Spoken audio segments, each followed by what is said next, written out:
Welcome back, everyone. This is episode 3 of Chatting with CJ. How are you, CJ? I'm well. How's everything? Everything is good. Everything is good. Excellent. You went to church today. Yeah. How was that? It was a really excellent service and Absolutely. good fellowship. Absolutely. Yeah. Got some energy? I got energy and I got knowledge. You're building and building, Mom. I'm proud of you. Before we begin, we want to thank everyone for tuning in. We also want everyone to like, share, and subscribe as we go through this journey of a rebirth and awareness and healing with CJ. We're going to focus on today, and my mom's going to elaborate on, because it's the importance of this, of the power of being around positive people. Go ahead, Mom. I think it's very important for our personal growth to be aware of our positive self and to engage in activities with people who empower us to be positive. I can say I only speak from my personal experience. When I said that I had worked for Bell Atlantic, I was a cable splicing supervisor. Well, before I got the job, I envisioned myself, because I had been around, I had gone to, I don't know if how many people are familiar with Zig Ziglar, but I had gone to a presentation where he spoke on the power of positive thinking and what we need to do in order to build our positive self up.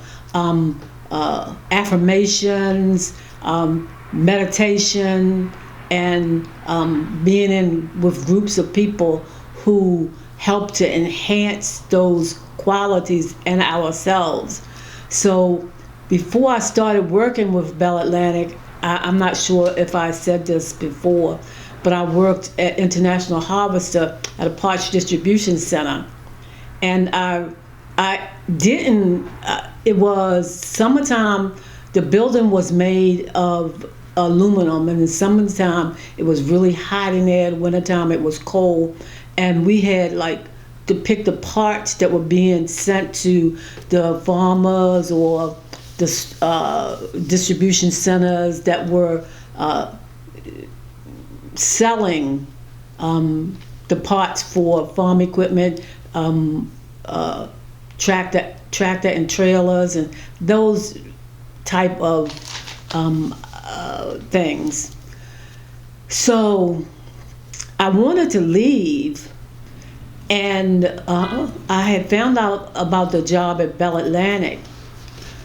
So what I did was I put into practice what I had learned from Zig Ziglar, and I made my affirmation cards and envisioned myself driving one of their white vehicles, and I envisioned myself working in that particular area, because they had white cars that had blue and yellow on them. And so I just wrote an affirmation every day during my lunch hour, and if I wasn't at work, I would take time and I would envision myself as I envisioned myself driving a car. I envisioned myself going in a building and working for Bell Atlantic. And then, I got a call. Now, I had been doing this for a while. Excuse me, I have to call. That's fine. Go ahead.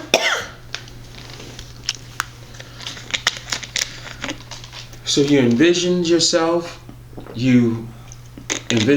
driving a white van? A white car. White car, you saw yourself in that position. I saw myself in that position. And I got a call when I still worked at International Harvester about a job with Bell Atlantic. And I interviewed for it. And as I said, it was a cable splicing supervisor's position. And I did get it. And I was driving the white car, doing the work.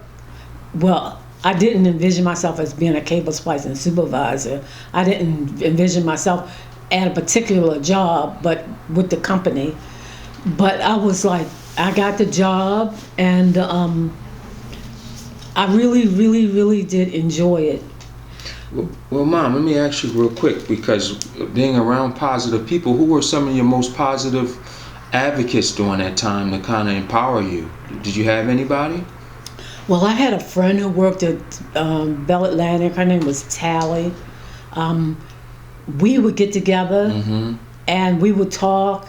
And I had friends who were just on the same journey. So when we talked, it was like we talked about positive things. Empowering each other. Yeah. And so it happened. And I just practiced the concepts of building myself up and knowing what I wanted and going after it in my head first to bring it into into reality. Absolutely. So again, that's a positive people. So we talked a little bit on the attributes of being around positive people. Were there any negative relationships or negative people that were? And then you talk about the doubt they instilled. Well, this is what happened. I worked for Bell Atlantic for 15 years, and then I left. I took a buyout, but during that particular time, it's like people come into your circle, and you don't really. I didn't identify a negative spirits, and they infiltrated me. They infiltrated my being positive, and it happens. It subtly happens, but then it happens, and before you know it, before I knew it, I was turned around. It took years, but it doesn't matter how many years it takes. It affected me spiritually, mentally, and my lifestyle. I got involved with some people who weren't real positive people, and before I realized it, I was being drained. I was allowing myself to be drained because people don't take your power. You give it up. Right. And before I realized what was happening, I was there. It doesn't take long for it to happen. Like we talked before, it's like sometimes people are not overtly negative, but they instill doubt on you, and they instill their limitations on you, and you have to be very cognizant of that. Because let's go back, fast forward to today. While you were in the hospital, you overcame certain, let's say, age-related and demographic-related outcomes, because they couldn't put you in a box. Like they said, this age bracket did only fared this percentage well, and you overcame all of that, because they couldn't put you in the box, because they couldn't self-limit you. And it happens sort of with your people who equate, being at a certain age that you have to retire. Right. And that's not true. They instill their doubt, because if you're passionate about something, you can do it for a lifetime. It's not a work. So Talk a little bit more about realizing the self-doubt, and then how you work towards building it. When it happened, when I went from being up here and positive to lowly losing my energy and for survival and losing my positiveness, it was a matter of years. You know, I had moved to Virginia. I had lost several things that I had in Maryland, like my house. And I resigned. Well, I took a buyout. That's why I left Bell Atlantic. But when I took the buyout, I took my pension and opened up a business in Virginia, which didn't do well. Right. And when I was in Virginia, I didn't have my network of friends. To re-energize you. I was by myself. Yeah. And so it wasn't really, it was a tremendous learning experience, but it was costly. You had to go through the valley. You had to go through a valley by yourself. I felt like I was like on a downward spiral, and there wasn't any way for me to catch myself. And then I met a few friends in Virginia who encouraged me, and I was feeling better, and things just started to happen. Changed. which gave me a sense of empowerment back again. But it's like we can allow people in our inner circle that will deplete us of our energies, but we don't really know that it's happening because it's done so subtly. And before you know it, you self-doubting yourself, you're self-doubting where you are, where you're going, what you want to do. Fortunately for me, I met some people who introduced me to a lady who I was able to talk with, and she helped me to get my footing back.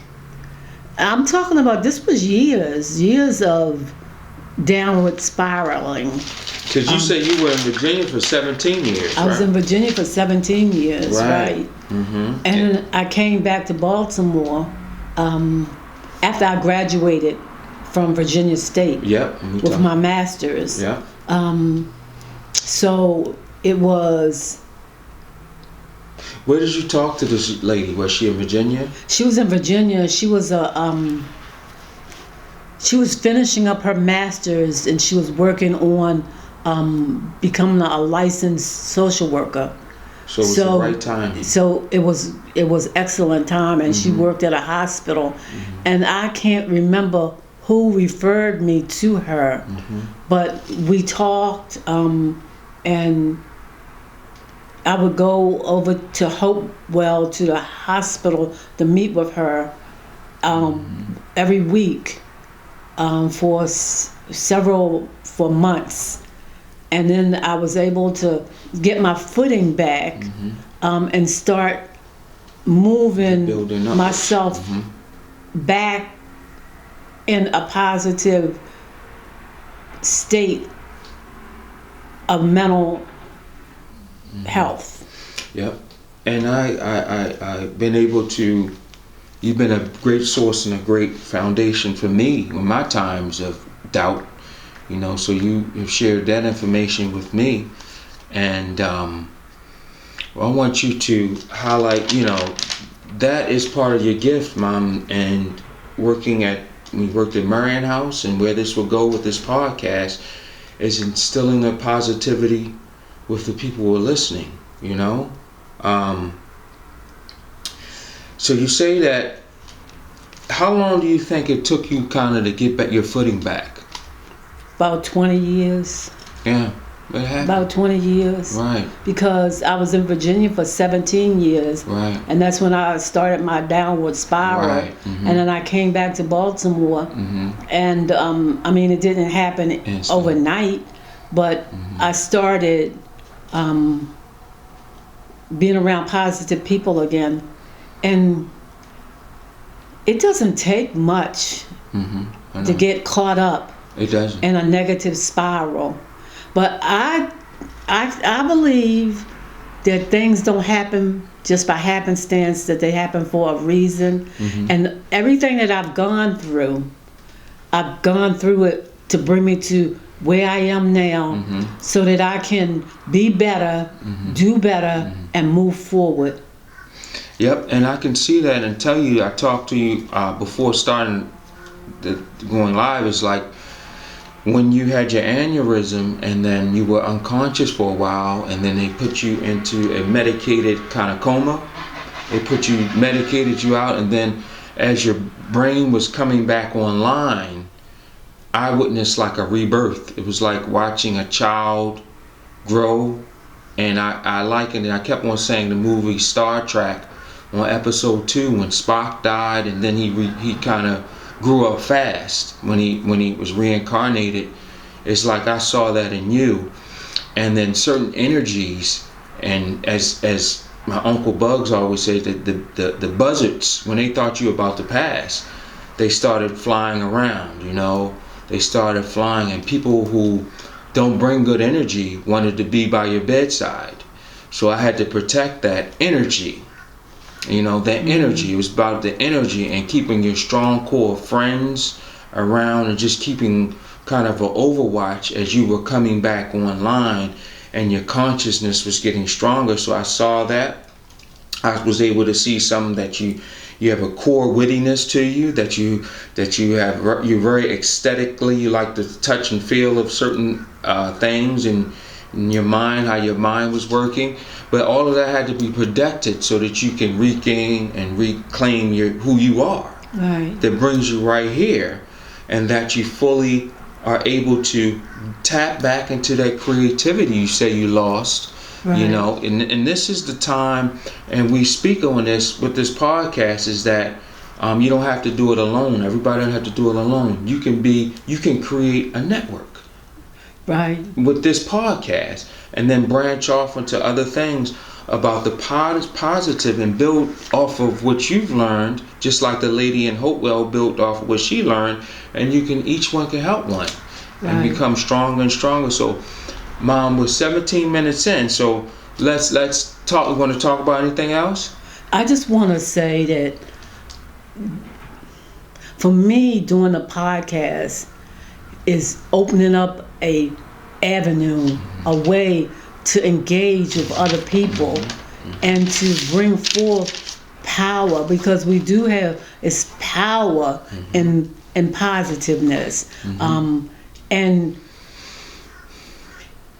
I would love to be able to talk to other people and energize them and be energized by them on the power of positiveness and how we move forward and we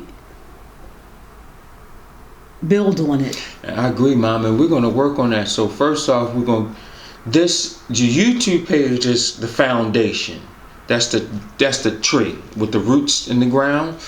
And then what we're going to do is we're going to work on branches, which is a Facebook group, a Facebook page with Chatting with CJ. We're going to do Instagram. We're going to do different things, ultimately building a website with a number that you're able to do consulting off of, because you can take your gifts and you can parlay them and to help others. And there are other people out there who have gifts that we could work together and really, really, really help one another and help others who need our help. So in closing, this is a clarion call for people of great energy who want to help one another to be a part of this journey with CJ.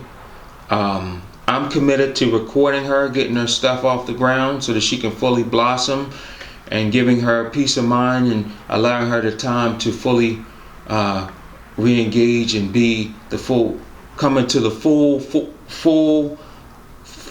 fulfillment of who she needs to be going forward.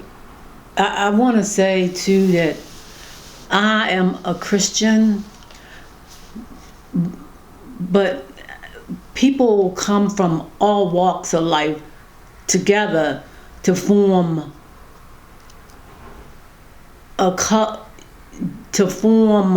positive energy.